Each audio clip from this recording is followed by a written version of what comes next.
ASX 200, Shanghai, all of them opening with a bit of a positive start. 26,125 is the weekly upper Bollinger Band. Maybe with today's gap up, taking some money off the table just for the near term could be wise. It will be an opportune time for the first-time investors or even the foreign investor. Goldman Sachs has downgraded the stock now to sell from neutral. 25,866 is where the Nifty is trading at.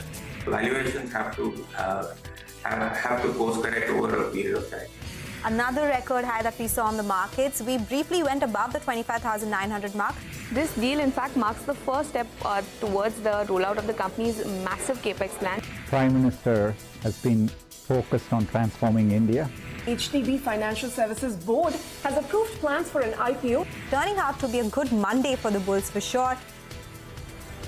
Sharpest strategies, top market trends, unmatched perspectives. The trading day's most comprehensive roundup. Stay ahead with NSE Closing Bell. Broadcasting live from the CNBC-TV18 Motilal Oswal Studios in Mumbai.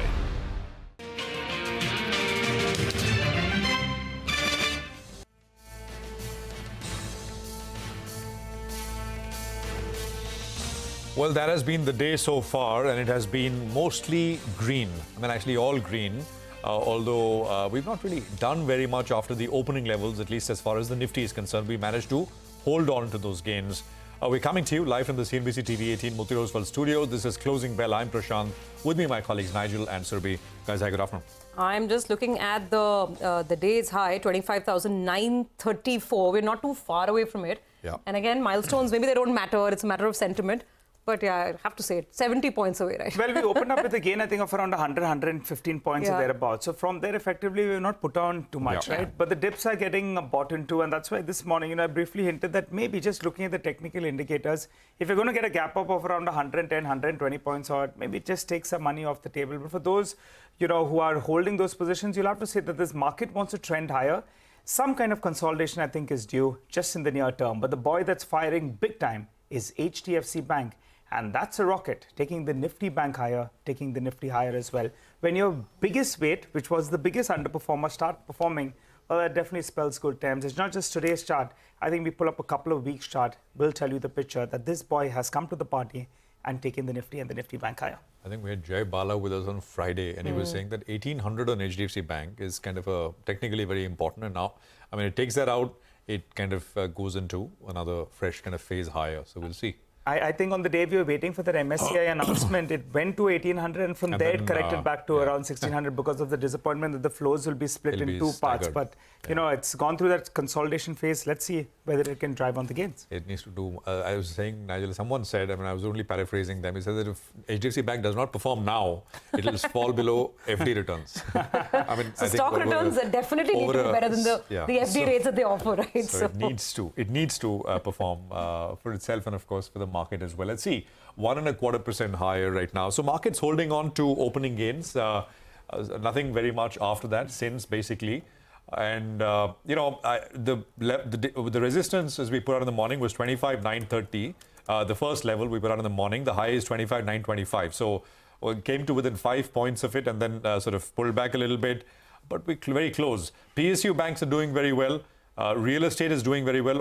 Oil and gas is doing well. And autos are also these are segments, pockets which are doing quite okay. And IT started weak, and I think it's actually the only sole index which is in the red and is down meaningfully, about 0.75%. Thursday was a pretty poor day for IT services. I think Friday the market was, the IT services pack was down as well, and we are down about 0.75% around there. Today afternoon as well. Surbhi. I'm looking at the action in the broader market, guys, and this is looking very, very good. The mid-cap index has been consistently outperforming the Nifty and the Bank Nifty. That's one. Look at the market breadth. I mean, the number of advancing stocks is twice the number of declining stocks. So after a long time, we're seeing a decisively good market breadth, 2:1 in favor of the advances. And just some examples, you're seeing newer names and newer, so to speak, high pedigree names, well-tracked names, which are coming to the party as well. Case in point would be the likes of, let's say, Godrej Properties, 6% higher. Look at Amber surging away, 16% up on Amber, and volumes are not too bad either.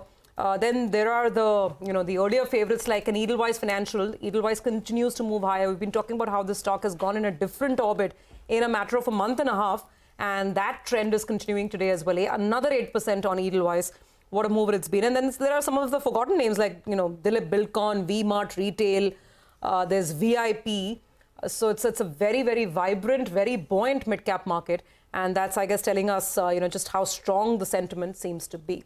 Well, let's get started. We've got lots of stocks to cover and plenty of ideas to get to. So let's go to Mitesh straight away for a couple of trading calls. Mitesh, it's turning out to be a really strong afternoon, at least at a stock level. What's the advice and what are the trades?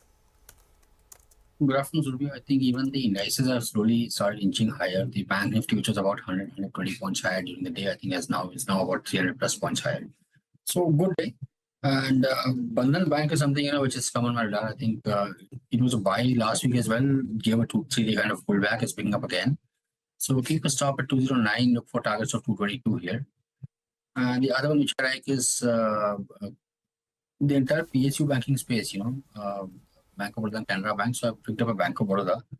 That's also on the buying list. Keep a stop at about 239 here. Look for targets of 256. Okay, all right, Mitesh, thanks a lot for that. Well, let's focus on one of those big movers that Surabhi briefly mentioned. Amber Enterprises, that one has fired up in trade. Jefferies maintains their bullish call on the stock. Upasana joins us to fill us in with all those details. Upasana.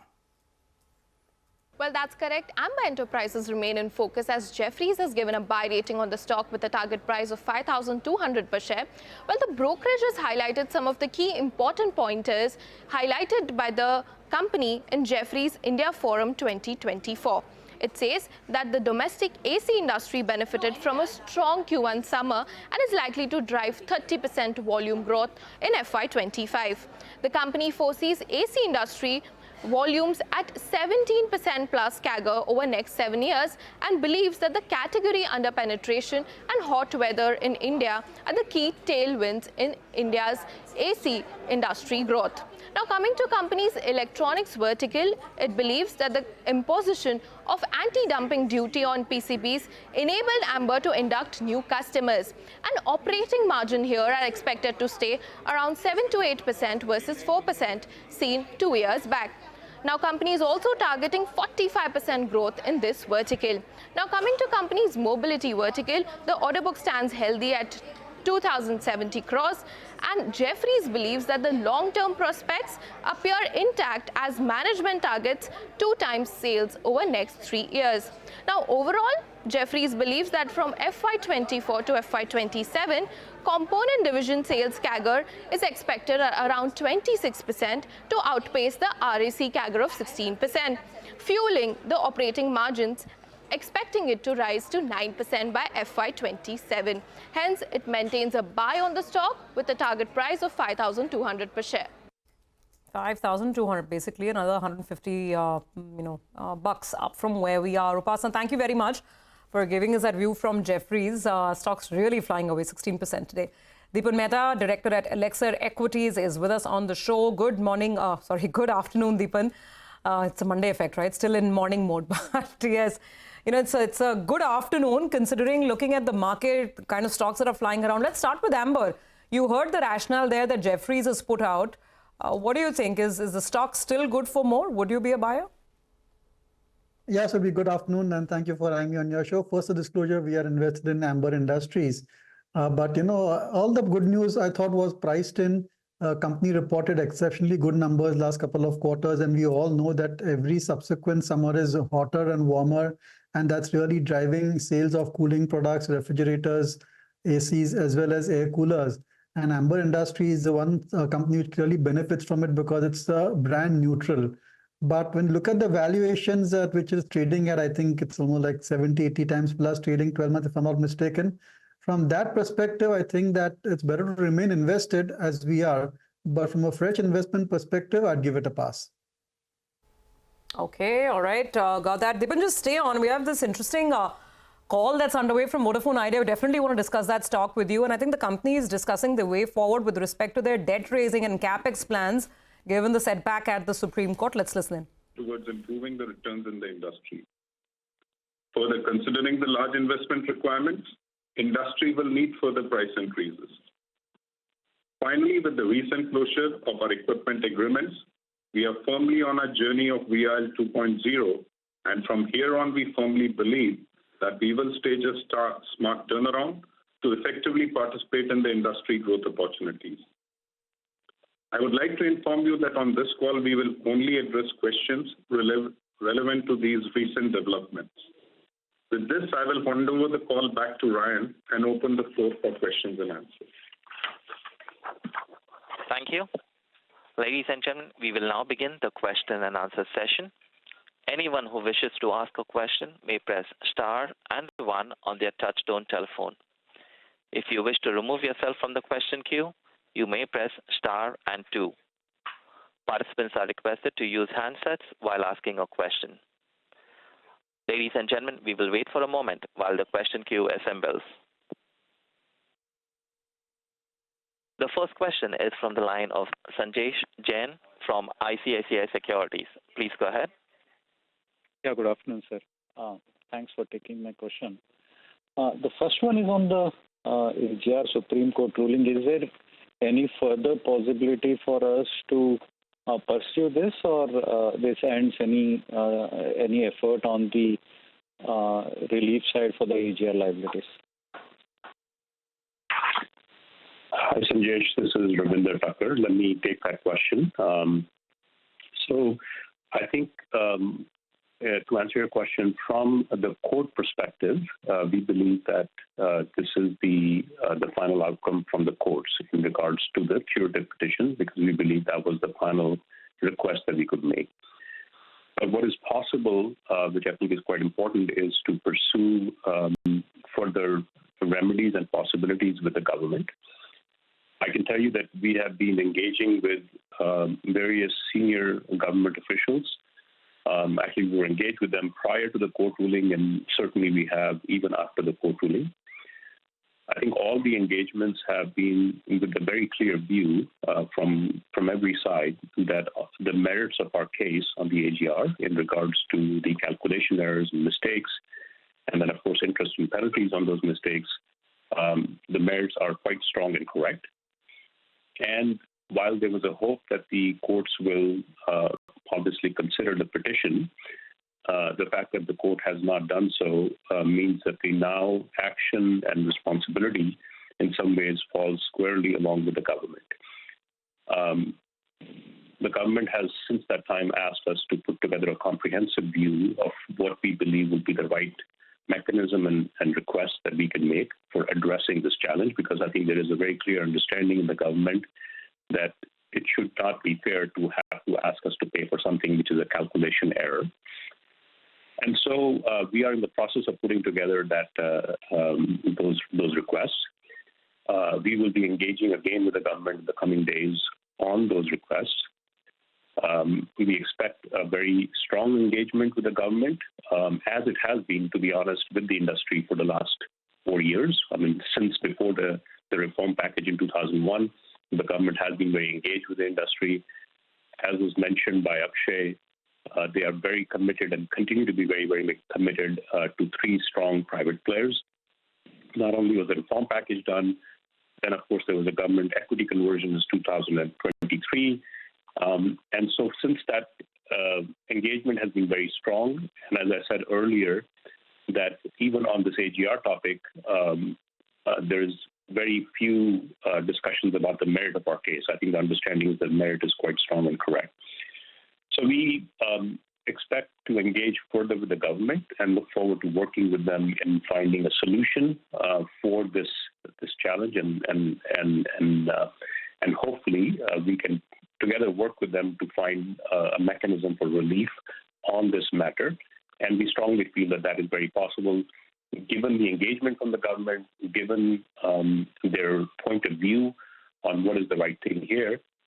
We expect to still continue to pursue that. Obviously not in the courts, but not directly with the government. Got it. That's clear. But will this require any change in the regulation to be completed, or this is possible in the course of the event, like relief package, what we have seen earlier? Sanjesh, I think it's a bit too early today to talk about the mechanisms.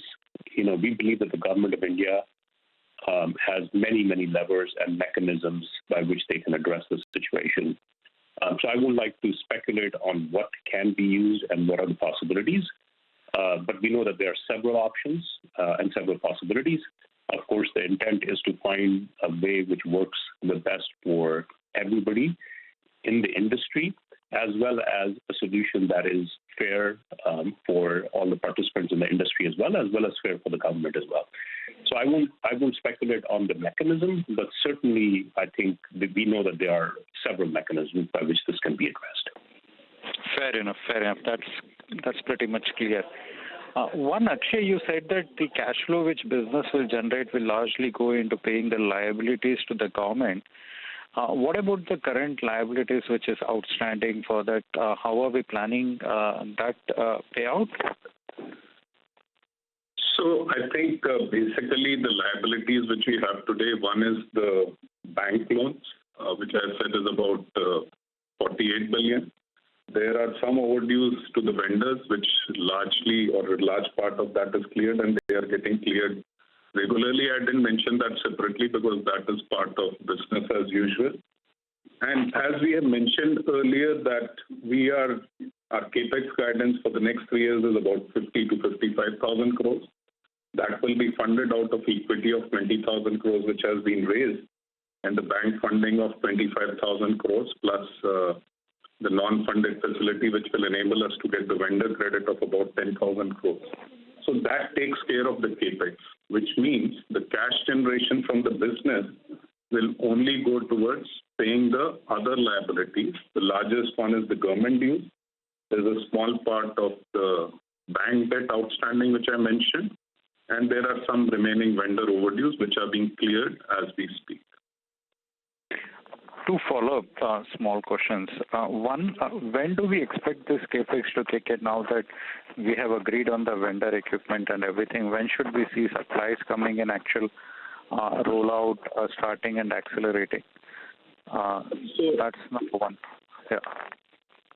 So we should start seeing the deliveries in the second half of the next quarter, and the deployment will then, once it starts, then it will continue in full flow. It's just that there is some lead time for the vendors to now take the orders and start supplying. That will take some time. And so generally, and I mean, I would just add to that is that of earlier, we had a very tight situation over the last 2 years where the global demand was pretty high. And I think that situation has eased off. So really, our understanding is that once this initial lead time of the first supplies is taken care of, then supplies will come on a very regular basis, and we'll be able to deploy very fast. Got it. And why do we are looking for a 10,000 crores of non-funded funding from the government side? The guarantees are yet to be continued?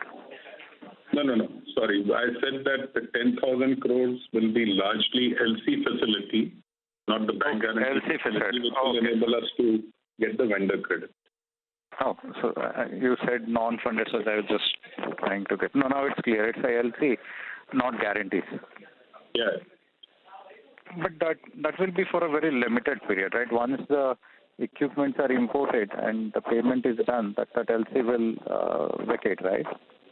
No. So this remains a revolving kind of facility. So you open an LC, you get some deliveries, and we are talking about a 3-year Capex guidance. So 1 year credit will mean it will rotate. And then this is a facility which continues. I mean, beyond 3 years also there will be a Capex. So this is fundamentally a revolving LC facility. Got it. One last question. So now, standing in March 26, the cash outflow liability, how much do we see, assuming that there is a conversion of equity from the government side for the moratorium which has already been announced? What should be the potential annual payout starting FY27 for the government dues? So let's say starting from FY27, the total payout to the government is 43,000 crores annually, or 430 billion. Out of that, about 170 billion rupees is the deferred series of installments, which are covered by the reforms package and which can be converted. And there is 260 billion rupees of installments, which would be the regular installments which were due without the moratorium. Got it. So the 170 billion can this still be converted into equity, right? The 260 is what actually goes off. That's right. That's right. Got it. Got it. Lakshay, if I can add to that, is that this is, of course, Sanjesh, not including any potential relief that we will see on AGR, which could also be further discussions in the government. So obviously, these numbers are all not including anything for the relief that we talked about. That's clear. Absolutely. Thanks for all the answers and very, very helpful, and best of luck for the coming quarters. Thank you. The next question is from the line of Vivek Anand with Ambit Capital. Please go ahead. Hi. Thank you for the opportunity. So the Capex that you announced recently covers 300 of the 550 billion rupees that you want to action. May I know what part of the three goals that you had set for your 550 billion Capex gets covered in the current contract? That's question one. I'll ask the second question after you answer this one. Thank you. Okay, well, basically that's the Vodafone Idea, and we'll sort of keep going back to it. Our team is listening in. But the numbers have not changed. I mean, this 55,000 crores, we know. The Vodafone Idea management earlier also had said that this is what they plan to invest. The breakup in terms of how they want to go after it is also unchanged. I mean, 25,000 crores bank loan, 20,000 crores from equity infusion, which has been raised, and 10,000 crores from vendor credit. That's the breakup, which we already know. The question essentially now is, after the AGR plea in the Supreme Court failed, is will this 25,000 crores in terms of what they want to raise, actually 35,000, not 25, because 25 bank loan plus 10,000 vendor credit, will this materialize now that the AGR relief has not come their way? That essentially is the question, which has got people a little worried. Otherwise, the breakup is kind of no one, as I said, we'll cut back to it if, and as that question is, if it's put to them, but they seem very confident and they are engaging with the government.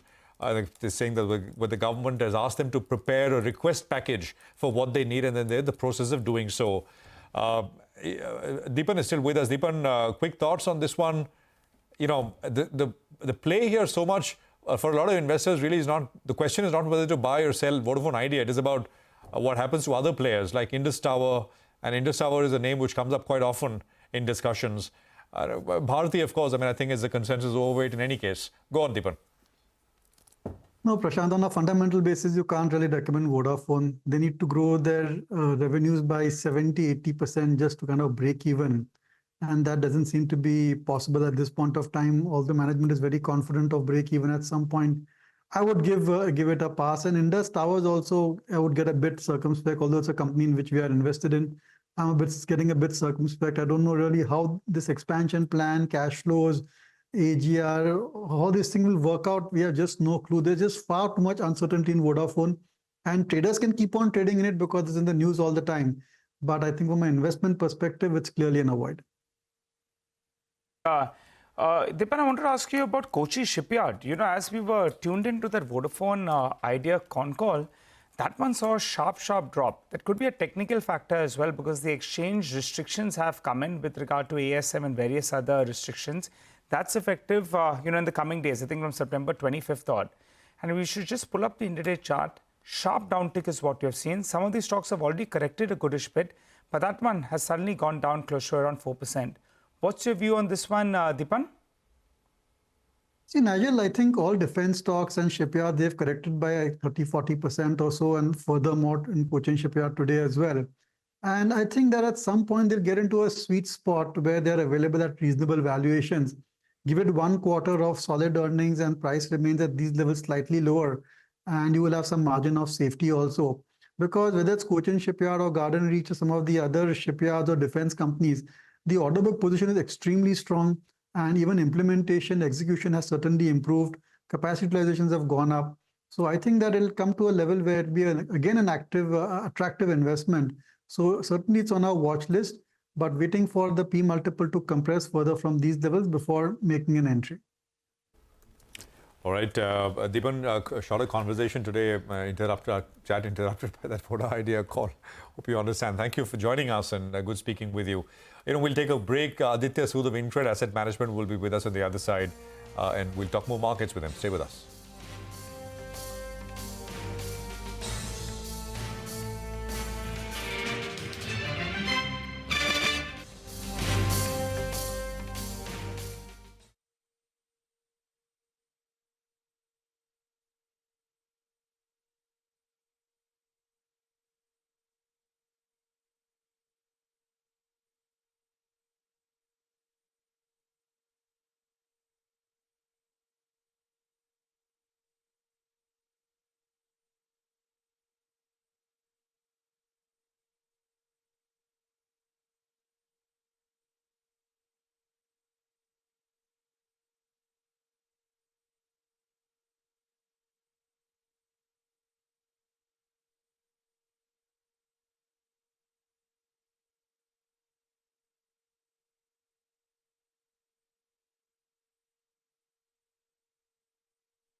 Okay, welcome back.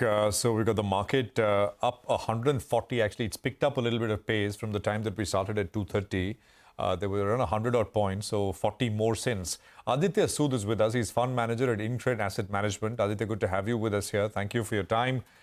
We have your portfolio across the AIF and the multi-cap fund, and lots of course, commonalities between both. One name which kind of stands out is Indraprastha Medical Corporation. And just wanted sort of you to talk about this one. I think it's a single hospital. It's not so can't call it a network. It's a single hospital in Delhi, old hospital. The stock's done well. It's not as if it's an undiscovered story anymore. Maybe a year and a half it was. What's at play here, and what are you seeing here? Go on. So, hi, thanks for having me on the show. One of the frameworks that we've used in sectors which are generally very expensive, be it consumption or healthcare, is that we'll try to find value opportunities, and if we find value opportunities which are ignored by the market, and we find optionality in terms of PE multiple expansion. So if you look at this hospital, for past 30 odd years, they never went for an expansion. They never had a cash sitting on the balance sheet. Now we believe that 755 beds. Obviously, they have an excellent reputation. They have got the third highest in the industry ARPOB, which is closer to 70,000 odd rupees for a hospital business. They are the highest ROC hospital. They generate 40% return on invested capital, and the reason is very, very simple, that they have lease from the Delhi government, 30-year lease, which has just been renewed. So our view is that the stock is getting into a growth Capex cycle, from 755 beds to possibly, 2,000 beds over the next 3 to 4 years. And when value stocks, which are cheap in the sector, have growth as a trigger, obviously the stocks tend to get re-rated. If it happens through internal accruals, all the more better. So we believe that, possibly the stock will do well. And, this is an excellent combination of low P multiple with high return on capital employed. Okay. What's your average cost here? Aditya, for our viewers, I mean, those who are sort of listening to you, just to get a sense, it's at 450 right now. Yeah, so we would have bought it, 6 months back at, close to 180, 160 odd levels, basically. And we do believe that the, sort of re-rating will continue going forward. Interesting. Hi, Aditya. Good afternoon and good to see you. When you believe further re-rating, I just missed the number of beds that they have and where is it headed? So 755 beds, Nigel, essentially, if you look at the earnings, the way they are trending, 180 crores of PAT this year, if they go to, 2,000 beds over the next 3 to 4 years, possibly that PAT trajectory will double over the next 3 to 4 years, even if the expansion happens in a phased manner. Now, the beauty about, single hospital expansion generally is that, it doesn't drag your return on capital employed too much. Because essentially what you can do is that, rather than having one facility, which is like 700 beds, you can do a modular expansion. And that is what we are hoping for. So we do believe that ROC will continue to be intact as this expansion goes through. Any which ways, the ROC is very, very. All right. The other one you spoke about, the other one that I'm looking at in your portfolio actually is Stovecraft. Now, that stock has done very, very well. But you just rewind, say, 3 years ago, the stock was 1,000 rupee plus stock. And then they went into that Capex. They couldn't deliver on numbers. We had a brokerage house last week that believed there's further upside after the stock doubling in the last 6 months. What's your view on Stovecraft? Valuations, there is comfort. They can scale up if demand comes about. And they're saying that margins can expand as well. Your view? So this is a framework that I've been using, that companies, when they tend to go IPO, they are, sort of overbid. And that is what happened to Stovecraft in the previous cycle. So if you look at, when company went IPO'd, essentially they were doing 40 odd crores of PBT. Accumulated losses were there. So, essentially our forecast is that possibly, that number is going to be like 100 crore sort of a number. And the stock price did exactly from 1,100 rupees, it went down to 350 odd rupees. Now, there is another element of, rural recovery here and low unit consumption. And that is a combination that we like. We like companies when, there are headwinds in a business, companies who gain market share. When there is a tailwind in the business, they could be in a position to, further accelerate the market share gains. Obviously, they are going through a very interesting phase wherein what TTK did, possibly 10 years back, they are trying to mimic that model in terms of having their own stores. More notably, it is a volume leader in, cookers as a segment. But more importantly, the kind of value add that it is doing by launching or getting into new categories and fast emerging as a market leader. Clearly, kettles is one segment, air fryers is another segment, wherein they have dislodged the category number 1 and now they are a market leader. So our belief is that, it is a combination of Capex cycle coming to an end and ROC improving after dipping. And that is what has led to, sort of re-rating, and we expect this re-rating to continue. Okay. Got it. Aditya, hi, good afternoon. I'm looking at some of the financial holdings that you have across strategies. There's, of course, the Bajaj Finserv. There's HDFC Bank, I think, in both the portfolios. And then you also have stocks like Chola Mandalam. So tell us, what's the thought process when you'd be feeling really good because HDFC Bank finally is making that move? But from here on, what's the thesis on financials and what would you look at adding? So if I look at, financials, we were, 6 months back, we took a huge underweight call on, financials, and our thought process was very simple, that essentially, we have had best of asset quality behind us, 40-year best asset quality, NIMs were very, very high. And obviously, there was a deposit war. And that has led to, some sort of a compression in terms of NIMs, interestingly. But we do believe that financials is a sector wherein, we are extremely comfortable with valuations today. If I have to superimpose buying a great company after, 3 or 5 years of underperformance is what we have resorted to in most of our strategies. We hate to overpay for greatness, in the sense that if you are buying HDFC Bank at 2.5 times price to book multiple versus a 4 times, let's say 4 or 5 years back, I would tend to question myself and think about this, that, whether the scope for price to book multiple derating can happen from here on. I don't think so. Price to book multiple can derate incrementally. And our belief is that, if we look at lending as a sector or banks, lending institutions, our belief is that, you should have ability to go fast and slow. And this is what HDFC Bank management has clearly demonstrated time and again. They have the ability to go fast and slow. And this is what we like about the HDFC Bank approach of doing business. And there could be certain segments wherein, they'll completely stop lending. And this is what we precisely like. We believe that there is limited scope for P price to book multiple derating, and earnings growth surely is going to come through. On Chola specifically, I think so. This is a deep value stock. I've been holding this stock for last 5 odd years. If I have to just do a simple maths, obviously there is a Listco, which is the NBFC, which is a very well regarded stock, and it features in many portfolios. We believe that at some point in time, the general insurance business is going to get demerged from this company. Possibly there is a possibility of, the general insurance business getting listed. We have seen, recently Go Digit getting IPO'd, and we believe that, Chola GI is a much better entity than Go Digit in the sense that, it is a profitable entity. So we believe that there is a value unlocking trigger. The company Chola is possibly trading at a 50-60% discount. So what we essentially believe is that, we are paying for one business, but not for the other business. And the beauty about Chola Financial Holdings is that both the businesses continue to compound. Obviously, they have a 100-year-old lending history. Sorry, you're talking about the holding company, right? Not Chola Finance, not the NBFC. Yeah, Chola Holding. That's correct. We should actually put that stock up. We were kind of, I think, showing Chola Finance, which is the NBFC. So the holding company has the insurance business. It rests there, and it's got a couple of other things as well. Chola that is the one. yeah. This is the one that he was referring to.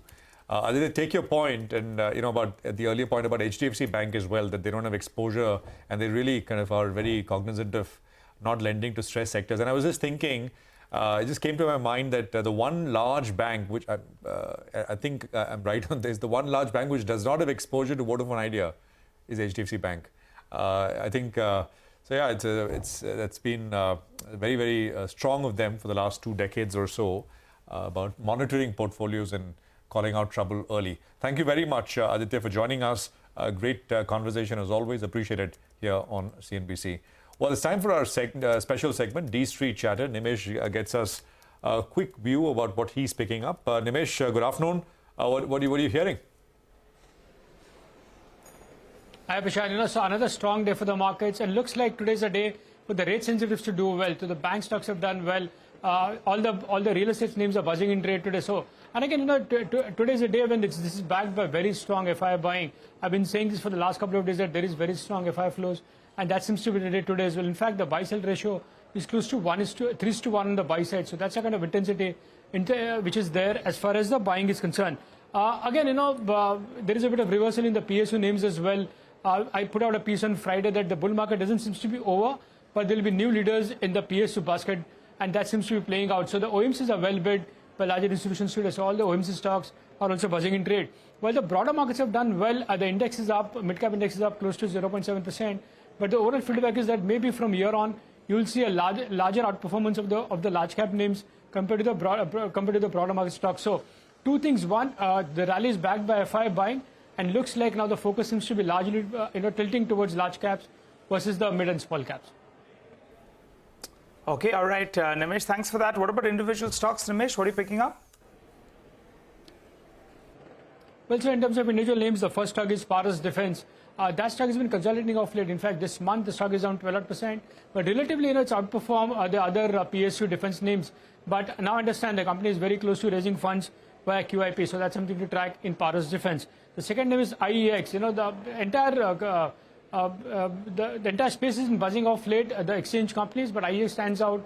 Even that stock has done pretty phenomenally well of late, and there is buying interest from large institutions. So again, buzzing in trade, but backed by very strong FII buying. That's the buzz on IEX. Third name is Bharti Airtel. While everybody has been focusing on Indus Tower and Vodafone Idea, quietly Bharti has outperformed of late. And even today, there is a small MOC basket buying in select names, and that includes Bharti as well. So expect high delivery volumes in Bharti Airtel. And the last name is VIP Industries. After a long time, some bit of interest seems to be back. Big move on that name as well. The volumes on the higher side. In fact, a leading domestic AIF has been an active buyer of late, and maybe that explains a bit of up move in VIP in today's market. Okay, all right, got it. Thank you very much for that, Nimesh. Good to get all the buzz once again. We'll take a quick break on that note, come back on the other side, and of course, as usual, final trading calls coming up with Mitesh and a little more on stocks.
Welcome back. Well, the markets are holding with gains of around 145 points. We did a bit of a breakaway, but from there, again, there is some kind of resistance that's coming in at a little higher levels. Mitesh is back with us. Mitesh, what's your view?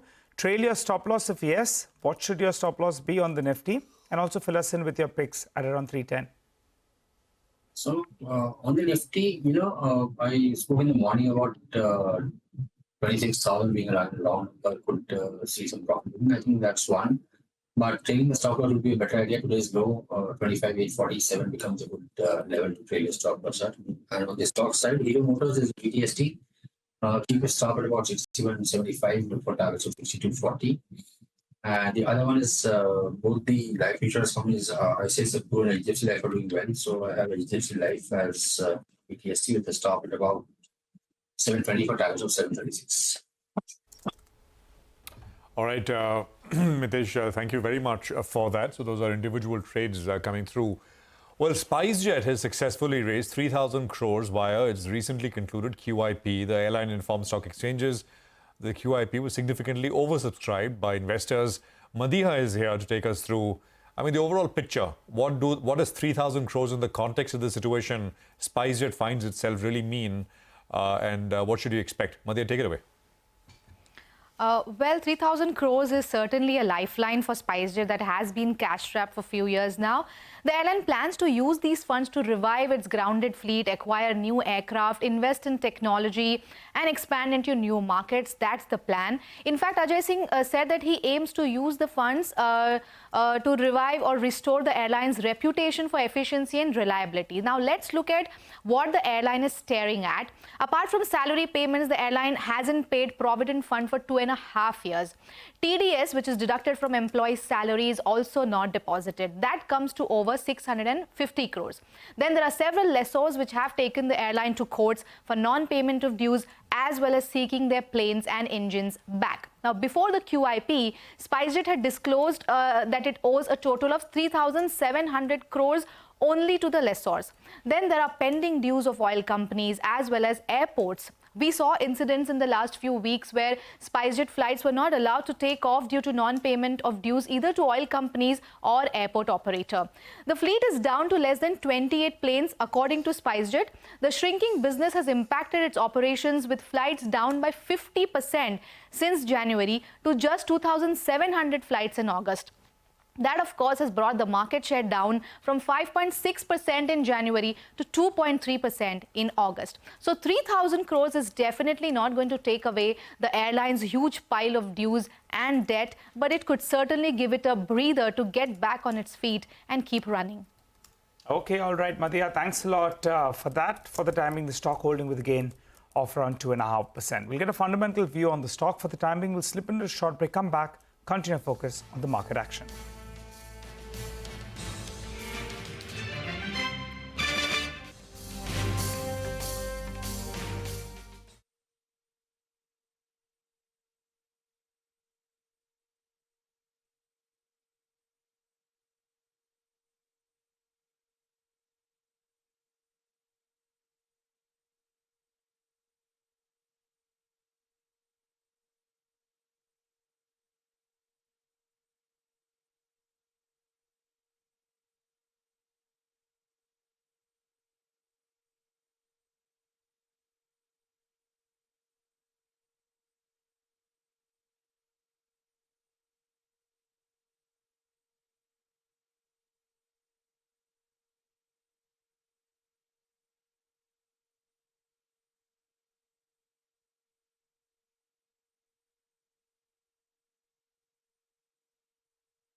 Welcome back. So 10 minutes to go. And before we get to the closing bell, let's put the spotlight on some more stocks that have been in focus today and that are buzzing around. SBFC Finance is one such name. That stock's been surging about 20% higher.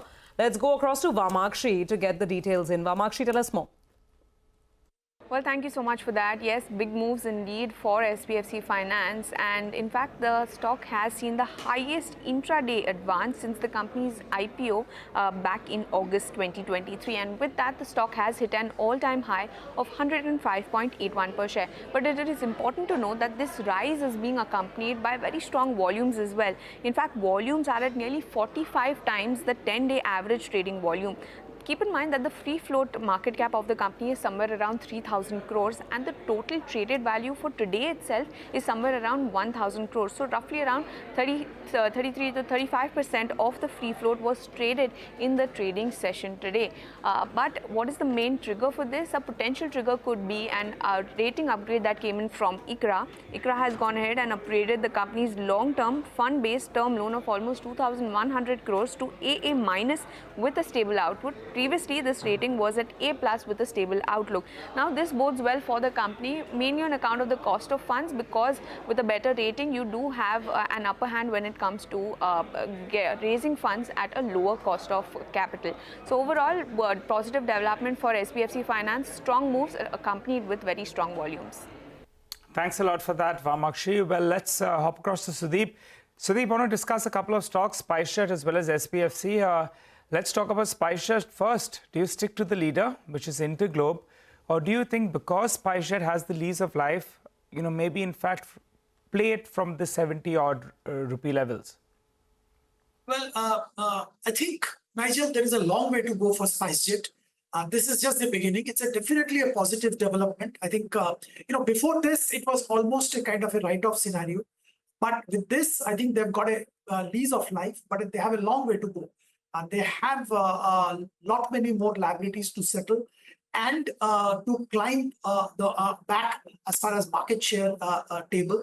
So I would assume that it will be a 6 to 12 months journey, assuming they can continue to raise funds at reasonable valuation. But yeah, we'll have to keep watching this space. Earlier, we have stopped watching SpiceJet. As far as airline companies are concerned, I mean, there is very little option. If you have to buy an airline stock, you don't have much of a choice but to buy Indigo at this stage. But having said that, I will be a little careful buying aviation stocks at this juncture with aviation turbine fuel prices at low levels and pretty much everything going in their favor. So probably we have seen the peak of the valuations already at this stage. So I will be a little cautious considering the valuation at which these are and considering the Goldilocks scenario of favorable factors which is prevailing at this stage. Sudeep, I wanted to ask you about another one. The Anil Ambani Group stocks. Reliance Power is again up close to around 5% odd. Reliance Infra, they have managed to raise some money. I was looking at the last few quarters. Promoter entity holding had come down to 4%. That sneakily went up to around 16-17%. And now they've announced this fundraise, which will further take the promoter holding up. And plus, they're getting some funds from select investors. There is current in the stock. It was down. I think it was down a couple of percentage points. Now it's up again. Any view on Reliance Infra? One could argue that they have some assets. So I ask you this. Well, I think definitely a positive development as far as Reliance Infra is concerned. Raising funds and settling liabilities are definitely cause for some celebration because these are the two problems. They had huge liabilities which were at multiple stages of litigation and settlement. So those things getting settled, definitely positive news. Raising fresh funds for the business of the company, again, is good news. We'll have to wait and watch. They still have some residual assets and residual businesses. So assuming they can continue to raise more money going forward, I'm sure, and considering the tailwind which infrastructure and power has as far as the economy overall is concerned, I'm sure they can turn around and they can start rewarding shareholders going forward. Sudeep, hi, good afternoon. Speaking of turnarounds, what to say? There's so many cases to speak of, right? There's Vodafone Idea. Then we were just discussing SpiceJet, which has its own share of troubles to deal with. But let's talk more specifically on Vodafone Idea. We just heard the investor call And the company is sounding very confident that they may not have gotten any relief from the courts, but maybe there are more solutions in the offing from the government. And again, they're sounding very confident, saying 55,000 crores of Capex. It's well on track. They have a funding plan in place. What's your advice on the stock? Well, Surbi, I'll still be cautious. I think, they have a huge burden which they need to discharge as far as the government liabilities are concerned. And that requires significant amount of fund infusion. Now, whether there will be some relief coming from the government in some form or the other, I think it's in the realm of speculation. I don't want to go there. But there is, apart from raising funds and significant amount of that at this stage, as far as Vodafone is concerned, the other bigger problem to my mind is the operational challenges which Vodafone has been facing. And in spite of the FPO, if you have noticed, month on month, they were losing customers. And they were losing customers, whereas Bharti and Jio were gaining. And leave aside last month when I think all three of them lost and BSNL gained. That may be because of the ARPU going up. But otherwise also, Vodafone Idea have been losing customers. And that is definitely not a good news. They need to stop that bleed.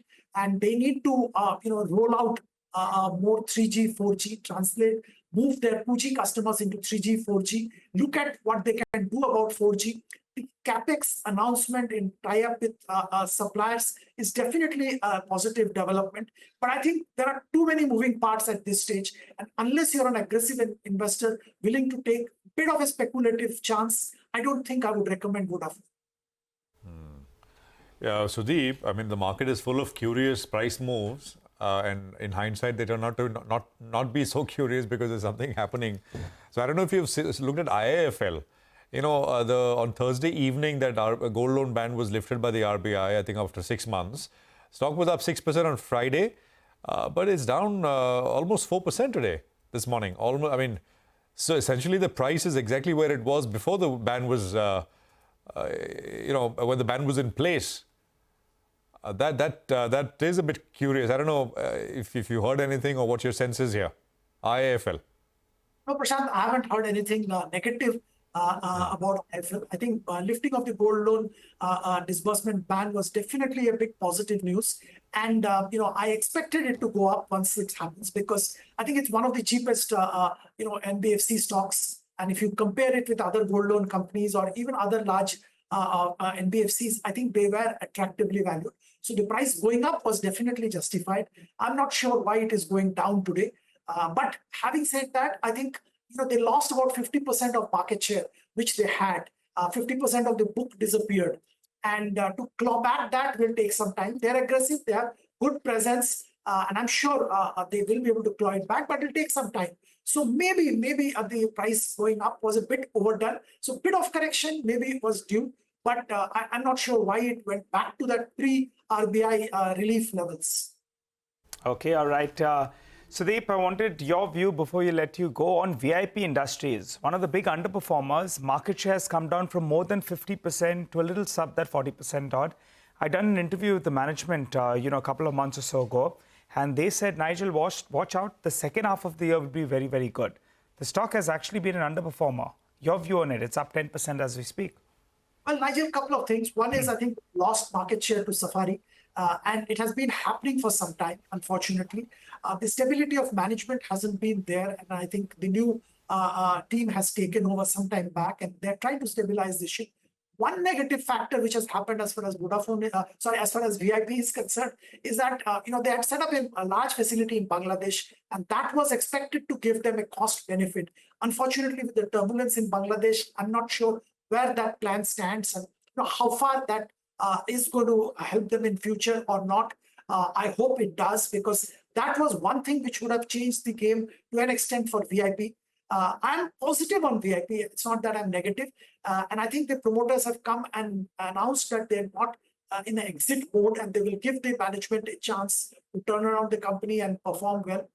So I will cautiously be optimistic on VIP, because there is a significant tailwind.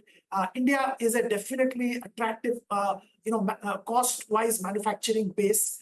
And they, I'm sure at some stage or the other, will be supplying all over the world. So opportunity is huge. Let's see how they capture it. At this stage, I'll be a little cautious, but positive. Okay, all right, got that. Sudeep, thank you very much for joining in. With that, I think we're almost out of time because it's a minute to go before the day closes out. And what a day it's been for the market. VIP is not the only stock. A lot of very interesting mid caps have kind of come back in vogue, whether it's an Amber, whether it's a Devyani International, plenty of names, Dilip Bilcon, V-Mart Retail, plenty of names on the mid cap screen that have done well. But of course, the large caps are not bad either.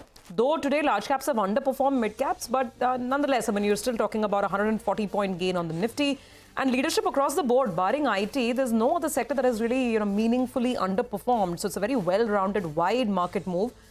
Bajaj Auto in the dying minutes of trade is taking leadership position, 3.5% up. M&M continues its strong move, 3.5% up. Hero Moto as well. So auto really revved up this afternoon. Followed by stocks like ONGC, SBI Life, SBI. These are the other names, Coal India, BPCL. So that tells you that the whole PSU flavor has definitely not gone out of the market. Strong moves on these stocks. Throw in an NTPC as well. Aside of that, of course, the charge of the big financials, the big banks, and HDFC did not disappoint for a change today. It's managed a pretty decent move, gain of about 1%. Kotak Mahindra Bank are some of the others. HDFC Life, Kotak Mahindra Bank, these are some of the other financials that actually had a pretty strong session. So long list of winners actually, like I said, the only disappointment probably IT, stocks like LTI, Mindtree, Tech Mahindra, Wipro, and ICICI Bank. The reason I'm naming that was it didn't participate at all in the bank move from morning till 3:30. This stock didn't want to, partake in the festivities today. Well, that's the large cap space. The bell has gone. We'll take you leave on that note. Thanks very much for being with us, but don't go anywhere because all the market action continues. Up next is Markets Forward.